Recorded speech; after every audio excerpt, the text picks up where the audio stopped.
Hey guys, so I just want to make a really quick video to really explain how the iReady diagnostic works. I know a lot of you have had questions about it, especially once you start getting, this is still on my ear, once you start getting to more advanced stuff in the test.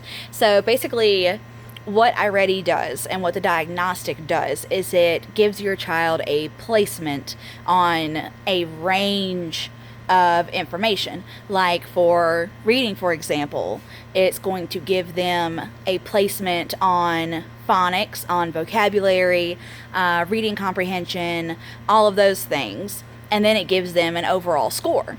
And so, yeah, my hand gonna get tired. Okay, so, what it does is what I tell the kids is it's like a roller coaster, whereas it starts off at the beginning, and like for math it would be, here's the number 3, which of these shows 3 dots or something like that, really easy beginning stuff.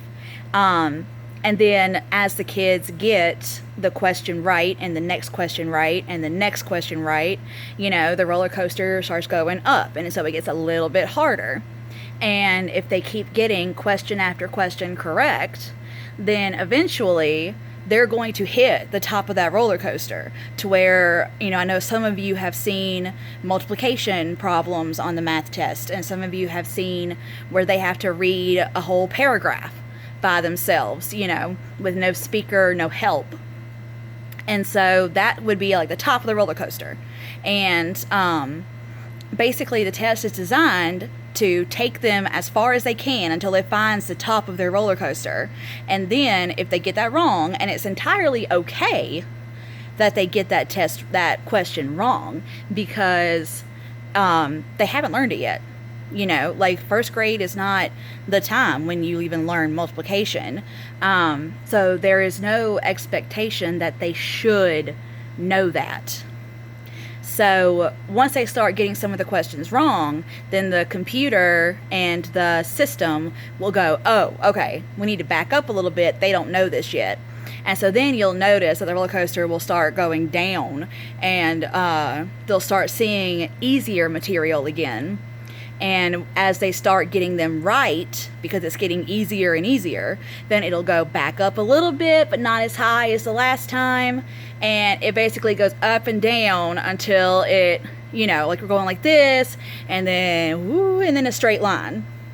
And so once they get to that straight line, then, the test is pretty much over and they have their placement. So that when they start doing their regular lessons, then, it'll start at their level, because like some of them are going to already know all their letters and sounds, and so it's going to say, okay, we can go ahead and skip the lessons on letters and sounds, and we can start putting those letters and sounds together in words, and it'll start them on those kind of lessons. But if someone is missing a letter sound, or missing a few letters, or missing a few numbers, then it'll start them a little earlier on the track, and it'll say, okay, well, let's catch them up on what they didn't know yet, so that they can be ready to proceed and and have all of the foundational skills that the test identified that they didn't know yet.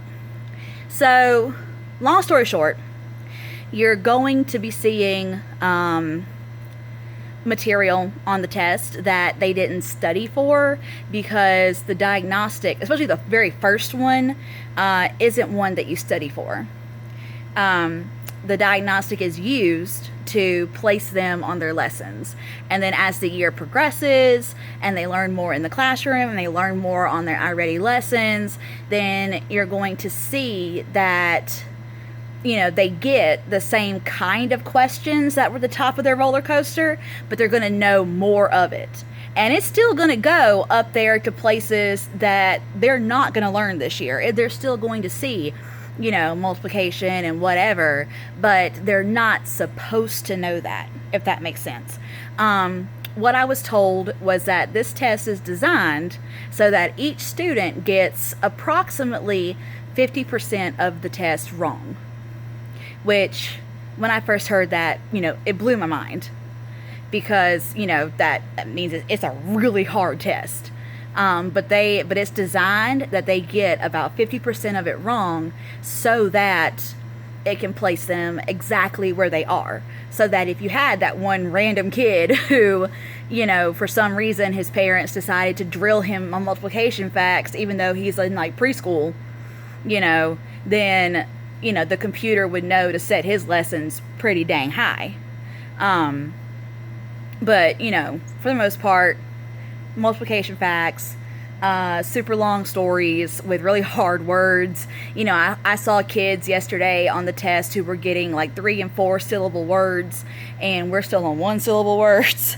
So, you know, it's not expected that they know everything the test is throwing at them. So I just want to cover that really quickly. I'm sorry I'm not replying individually to everyone, but I just wanted to do like one video where I just get to talk to y'all real quick, since I haven't been able to do that because of my audio. So if you have any questions, reply below and I'll answer them this afternoon, and we'll get through this. It's gonna be all right. Thank y'all for loving your babies and for working through this. I know it's a headache, but yeah, if you need me, I'm here. Let me know. Bye, guys.